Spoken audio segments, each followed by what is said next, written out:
एक वक्त एक चाय बेचने वाले ने देश बदलने की ठान ली और ठान लिया कि गरीबों की भाग्य रेखाएं बदलनी है। पूरी सरकार की ताकत को गरीबों के कल्याण के लिए लगाना है। उसने ये नहीं सोचा कि कितना बड़ा लक्ष्य है। उसने ये तक नहीं सोचा कि वो कितनी छोटी सी जगह से आया है। उसने वो करने की ठान ली जो पिछले 60 सालों में नहीं हुआ था। वो इंसान था नरेंद्र दामोदर दास मोदी। ईश्वर की शपथ लेता हूं कि मैं देश नहीं मिटने दूंगा, मैं देश नहीं झुकने दूंगा। पिछले 2 सालों में मोदी जी ने करप्शन पर ब्रेक लगाई, बिचौलियों की दुकानें गिराई, गरीब के घर तक बिजली पहुंचाई, गरीब की बेटी के लिए समृद्धि बढ़ाई और बेटों तक पहुंचाए रोजगार। मेरे देशवासियों, मैं आज आपके बीच में खड़ा हूं। आज भी मैं देश को ये विश्वास दिलाना चाहता हूं, हम जिएंगे तो भी देश के लिए और मरेंगे तो भी देश के लिए।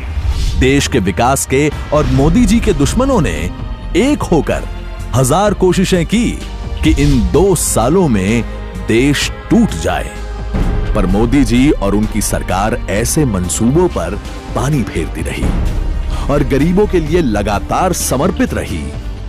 देखिए कैसे। का समझे, जैसे ये नींबू का रस नींबू में अब वापस जा ही नहीं सकता, वैसे ही हम गरीब लोगों के हक का पैसा हम लोगों के हाथ में सीधा आ ही नहीं सकता। हमारे पूर्व प्रधानमंत्री कहते थे कि ऊपर से भेजता है 1 रुपया और मिलता है 15 पैसा, पर इस सिस्टम का कुछ नहीं हो सकता, लिखवा लीजिए। हाँ, लेकिन लोगों का सरकार से अविश्वास हुआ दूर जब गरीबों के लिए तेज गति से खुले 21 करोड़ जीरो बैलेंस अकाउंट और जमा हुए 36,795 करोड़ रुपए। 31 करोड़ लाभार्थियों के अकाउंट में जमा हुई 61,822 करोड़ रुपए की सब्सिडी, जिससे बिचौलियों और फर्जी लाभार्थी के अकाउंट्स हुए खारिज और देश को हुई 29,000 करोड़ रुपए की बचत। जन धन योजना ने सच में भ्रष्टाचार की तो दुकान ही बंद कर दी। अब सिस्टम बदल रही है भैया जी। अब तो पाई पाई सीधा हमारे हाथ में आता है। पूछो कैसे? हाँ, ऐसे सीधा बैंक खाते में। अब ना तो कोई बिचौलिए, ना कोई कमीशन खोरी और ना ही लंबा लंबा लाइन और नहीं कोई सिफारिश। जन धन योजना ने सिर्फ गरीबों को बैंक खाता ही नहीं, अपार अवसर भी प्रदान किए। हाँ माँ, पैसे भिजवा दिए हैं बैंक में। हाँ, चल रखता हूँ। जो पिछले 60 साल से नहीं हुआ वो हुआ सिर्फ 2 साल में। बैंक अब सभी का खाता खोल रहा है, हुनर के हौसले से रोजगार बढ़ रहा है। मेरा देश बदल रहा है, आगे बढ़ रहा है। जब विपक्ष मोदी जी के सूट को मुद्दा बनाकर उन्हें उलझाने की कोशिश कर रहा था, तब मोदी जी की सरकार देश के लाखों छोटे व्यापारियों को ब्याज के चंगुल से आजाद करा रही थी। बात करो साहब, जैसे बिना गिले हुए नाना नामुमकिन है, वैसे हमारे ब्याज के पैसों के बगैर धंधा करना नामुमकिन है। और ये बैंक वाले हमारे जैसे को तो लोन देने वाले हैं नहीं। रोज सुबह साहूकार से 500 रुपए उधार लेने पड़ते हैं। ये छोकराओं के पेट काट काट कर ब्याज भरते हैं हर रोज शाम को। आज देश में 5 करोड़ से भी ज्यादा छोटे व्यापारी, सब्जी और फल बेचने वाले, ऑटो ड्राइवर, गृह उद्योग चलाने वाले और सड़क पर ठेला लगाकर सामान बेचने वाले लोग हैं, जो रोजाना पैसे ब्याज पर उठाते हैं और ऐसे ही धंधा और घर चलाते हैं, पर कभी इससे आगे बढ़ने का तो सोच ही नहीं सकते। ऐसे में मोदी जी ने क्रांतिकारी निर्णय लिया, मतलब कि मुद्रा योजना। माइक्रो फाइनेंस के ढांचे को जड़ से बदलने के लिए उठाया गया है एक साहसिक कदम, जिसके परिणाम के रूप में करोड़ों छोटे व्यापारियों को मिल रही है 50,000 से 10 लाख रुपए तक की लोन। अब तक 3.5 करोड़ छोटे व्यापारियों को मिली बिना किसी जमानत या गारंटी के 1,33,000 करोड़ की लोन, वो भी कम ब्याज दर पर। अरे भाई, चेटला दी थई जा। मैं तो ओला साहूकार का चेहरा सावज भूली गया। बैंक से लोन भी मिल गया और ये दुकान भी खरीद लिया।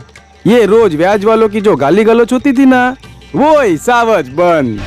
गरीबी तब जाएगी जब गरीब को गरीबी से लड़ाई लड़ने की ताकत मिलेगी, और इसके लिए उसको शिक्षा मिले, रोजगार मिले, रहने को घर मिले, घर में शौचालय हो, पीने का पानी हो, बिजली हो। ये अगर हम करेंगे तभी गरीबी से लड़ाई लड़ने के लिए मेरा गरीब ताकतवर हो जाएगा। जो पिछले 60 सालों में नहीं हुआ, वो हुआ सिर्फ 2 सालों में। Bye bye. गरीब को मिला सहारा, कारोबार वो कर रहा है, किसान की फसल को बीमा का बल मिल रहा है। मेरा देश, मेरा देश, मेरा देश बदल रहा है, आगे बढ़ रहा है। चुनौतियां यहीं पर थमने वाली नहीं थी। जब विपक्ष देश की विकास प्रक्रिया को रोक रहा था, तब मोदी जी की सरकार गरीब महिलाओं को लकड़ी की आग और धुएं से बचा रही थी। देखिए कैसे। जैसे सूखी हुई लकड़ी वापस हरी नहीं बन सकती, वैसे ही हम गरीब का रसोई में गैस आ जाए, ऐसा कभी हो ही नहीं सकता। अरे इस देश में यदि कोई बस का सीट पर रुमाल रख दे तो अपना सीट तक छोड़ने को तैयार नहीं होता, तो हम निर्धन के लिए अपना गैस का सब्सिडी कौन छोड़ेगा, बताइए। पहले चूल्हा फूंक फूंक कर जिनकी आंखें जल जाती थी, उन गरीब महिलाओं की जिंदगी तो मानो नर्क बन गई थी। आग, लकड़ी और धुएं के बीच। ये ना तो मोदी जी को मंजूर था और ना उनकी सरकार को। तभी तो देश में पहली बार हर गांव, हर शहर के सभी परिवारों को एलपीजी गैस कनेक्शन पहुंचाने का सबसे बड़ा मिशन उठाया गया। पहली बार देश में 5 करोड़ बीपीएल बहनों तक एलपीजी गैस कनेक्शन पहुंचाने की हुई शुरुआत प्रधानमंत्री उज्ज्वला योजना के जरिए। पहल योजना के जरिए 15 करोड़ से भी ज्यादा एलपीजी उपभोक्ताओं के बैंक खाते में 30,000 करोड़ से भी ज्यादा सब्सिडी राशि सीधी ही बैंक खाते में। अब मौत के काले बादल छटे और गैस हमारी रसोई तक पहुंची है। जिन्हें हम जानते भी नहीं, उन करोड़ों लोगों ने अपनी गैस सब्सिडी छोड़ी हम लोगों के लिए। देश में पहली बार प्रधानमंत्री जी के एक आह्वान पर देश के 1 करोड़ से भी ज्यादा लोगों ने अपनी गैस सब्सिडी छोड़ी। एक गरीब माँ जब लकड़ी के चूल्हे से खाना पकाती है तो वैज्ञानिकों का कहना है एक दिवस में उसके शरीर में 400 सिगारेट का धुआं चला जाता है। 400 सिगारेट का। बच्चे घर में होते हैं, खाना भी खाते हैं तो धुआं ही धुआं होता है, आंख से पानी निकलता है और वो खाना खाता है। मैंने तो ये सारी हाल बचपन में मैं जी चुका हूं, अनुभव करके आया हूं, उस पीड़ा को जी करके आया हूं, और इसलिए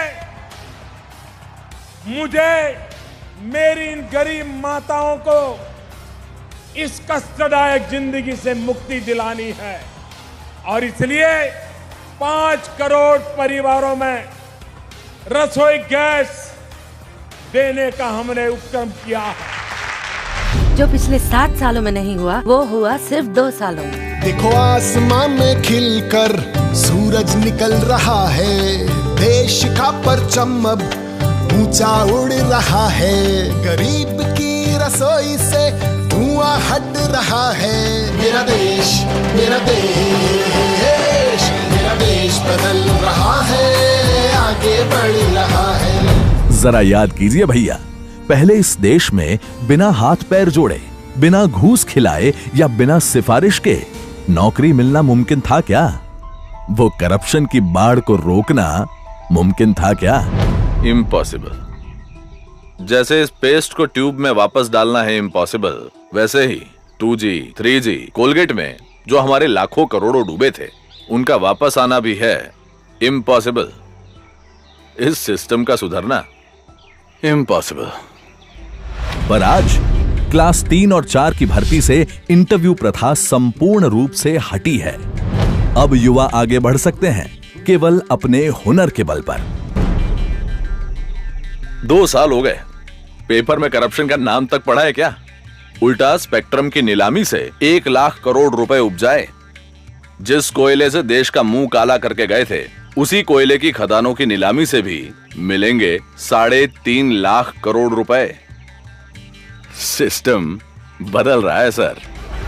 विपक्ष के लगातार हंगामा करने के बावजूद भी चाहे संसद चले या ना चले, मोदी जी ने देश का काम कभी रुकने नहीं दिया। वे तो जुटे रहे हजारों गांवों को बिजली से रोशन करने में। 2 साल से भी कम समय में देश के 7,500 गांवों तक पहुंची बिजली पहली बार, और बाकी के गांवों तक भी जल्द ही पहुंचेगी बिजली।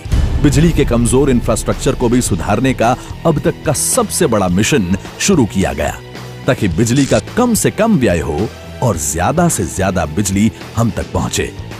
बिजली की कमी से जूझते इस देश में पहली बार कोयले का पर्याप्त उत्पादन हो रहा है।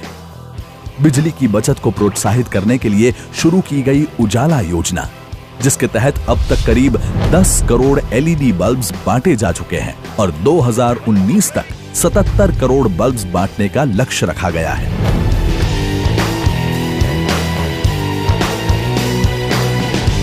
क्या कभी किसी ने सोचा था कि 1 रुपए में गरीब को सामाजिक सुरक्षा मिलेगी? भाऊ, जैसे सूरज कभी पश्चिम से निकल ही नहीं सकता, ठीक वैसे ही हम गरीबों को 1 रुपए में बीमा मिल ही नहीं सकता। 1 रुपए में न कफन मिलता है, न फोटो पे चढ़ाने का हार मिलता है, बीमा क्या खाक मिलेगा? पर अब देश में पहली बार सालाना केवल 12 रुपए के प्रीमियम पर आकस्मिक विकलांगता या मृत्यु होने पर 9 करोड़ लोगों को मिला 2 लाख का बीमा कवच। सालाना केवल 330 रुपए के प्रीमियम पर आकस्मिक या कुदरती मृत्यु होने पर 2 करोड़ लोगों को मिला 2 लाख का बीमा कवच। भगवान न करे कल को हमको कुछ हो गया, कुछ तो हमारे पीछे होगा जो हमारे परिवार को सहारा देगा। अटल पेंशन योजना के अंतर्गत भी नागरिकों को बुढ़ापे में मिलेगी 1000 से 5000 रुपए तक की पेंशन। भाऊ, जो 60 साल में नहीं हुआ, वो हुआ सिर्फ 2 साल में। रहा है, आगे बढ़ रहा है।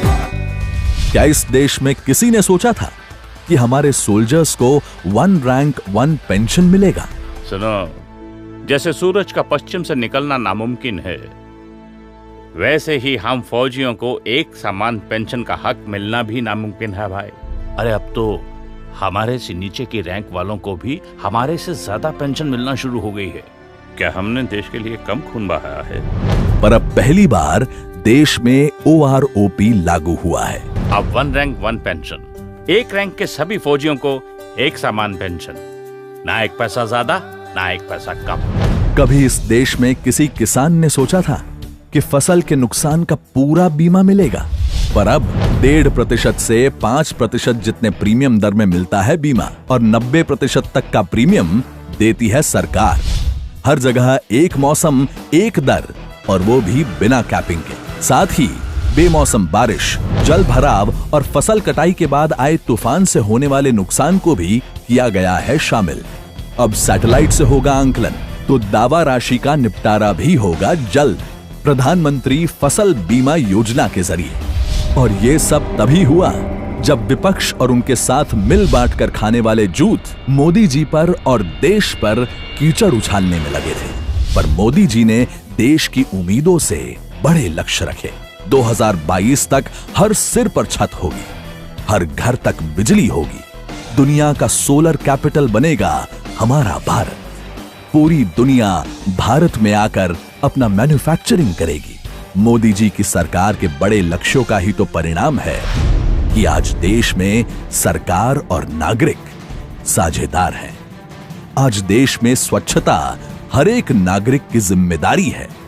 आज सरकार और नागरिक दोनों डिजिटल हो रहे हैं। यहां तक कि रेलवे मिनिस्टर खुद यात्रियों के ट्वीट्स का जवाब देकर हाथों हाथ रिस्पॉन्स करते हैं। लोकतंत्र में जन भागीदारी ये सबसे बड़ी पूंजी होती है। अगर अगर 125 करोड़ देशवासियों की भागीदारी से हम देश को चलाएंगे तो देश हर पल 125 करोड़ कदम आगे चलता जाएगा। आज मिनिमम गवर्नमेंट के साथ मैक्सिमम गवर्नेंस हो रहा है और सबसे खास बात है हमारे युवाओं को हुनर और फाइनेंस मिल रहा है। सर मेरा वर्किंग कैपिटल है 15 लाख और कैश फ्लो अराउंड 40 लाख और हालांकि मेरे पास कोई कोलेटरल नहीं है पर मेरी प्रोजेक्ट रिपोर्ट और लास्ट ईयर के बैंक अकाउंट डिटेल्स आपको मेरी बात बेहतर समझा पाएंगे।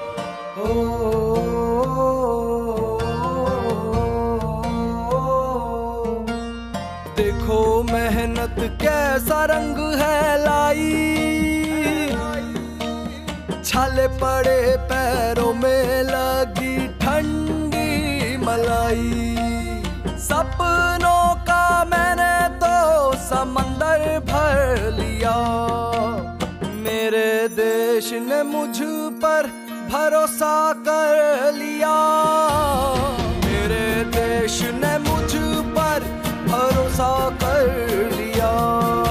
चलो करे प्रयास हम पाए विकास, करे प्रयास हम पाए विकास। देश ने 2 साल पहले एक व्यक्ति पर विश्वास करके अभूतपूर्व जनादेश दिया और 2 सालों में ये विश्वास न सिर्फ बनाए रखा बल्कि और ज्यादा मजबूत किया। मोदी जी ने हर चुनौती का जवाब विकास से दिया है। एक सही शुरुआत कर देश में 60 सालों के अधूरे काम पूरे करने की जिम्मेदारी स्वयं उठाई है और उसे तेजी से पूरा भी कर रहे हैं। तभी तो आज मेरा देश बदल रहा है, आगे बढ़ रहा है।